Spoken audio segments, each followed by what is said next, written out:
पाकिस्तान तहरीक इंसाफ की मूल दुश्मनी खुलकर सामने आ गई। मूल दुश्मन प्रोपेगेंडे को फॉलो करते हुए पाकिस्तान तहरीक इंसाफ ने एक और नई हद क्रॉस कर दी, जिसमें यह देखा गया कि जब IMF का डेलीगेशन पाकिस्तान में अपना नया प्रोग्राम लेकर हुकूमत के साथ मुज़ाकरात कर रहा है, तो पाकिस्तान तहरीक इंसाफ के बाहर मुल्क में बैठे हुए भगोड़े IMF हेडक्वार्टर के बाहर पाकिस्तान मुखालिफ एहतजाज कर रहे हैं, जिसमें वो न सिर्फ पाकिस्तान के खिलाफ नारेबाजी कर रहे हैं बल्कि IMF हेडक्वार्टर्स के बाहर ये डिमांड कर रहे हैं कि IMF पाकिस्तान को किसी भी तरह की कोई मदद फराहम ना करे।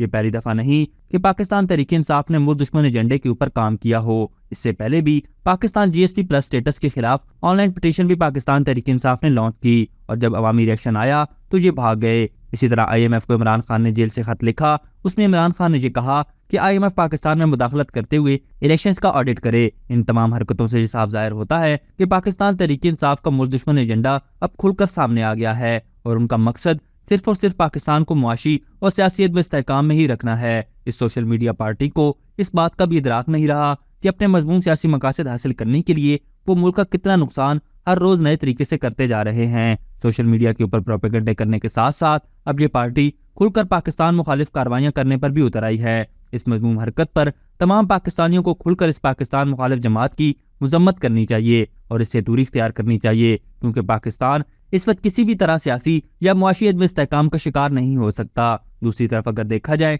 तो ये पार्टी अब अंदरूनी टूट फूट और इंतशार का शिकार है, और इसी टूट फूट और इंतशार के शिकार की परेशानी में अब इसने मीडिया को ब्लैकमेल करने के लिए एक और घिनौना प्रोपेगेंडा स्टार्ट कर दिया है, जिसमें इस पार्टी ने अपने पार्टी मेंबर्स को एंकर्स के प्रोग्राम का बाइकआउट करने का कहा है। ये भी एक इंतहाई घटिया हरकत है। एक तरफ तो ये पार्टी मीडिया की आज़ादी का राग अलापती है, लेकिन दूसरी तरफ एंकर को बदतरीन ब्लैकमेलिंग से हिरासा करती है। इस बात में अब कोई शक नहीं कि मूल दुश्मन कार्रवाइयों के बाद और जिस तरह ये मीडिया को टारगेट कर रहे हैं, इससे ये बात साबित होती है कि चूंकि इस पार्टी की लीडरशिप अब तितर बितर हो चुकी है और इस पार्टी को मुख्तलिफ वकला ने हाईजैक कर लिया हुआ है, और इन वकला की आपस की पावर चपकलिश की वजह से इस तरह की मूल दुश्मन कार्रवाइयां सामने नजर आ रही हैं। खदशा सिर्फ ये है कि इस पार्टी के अपने छोटे और मजमून सियासी मकासद के हसूल में कहीं पाकिस्तान का ही नुकसान न हो जाए।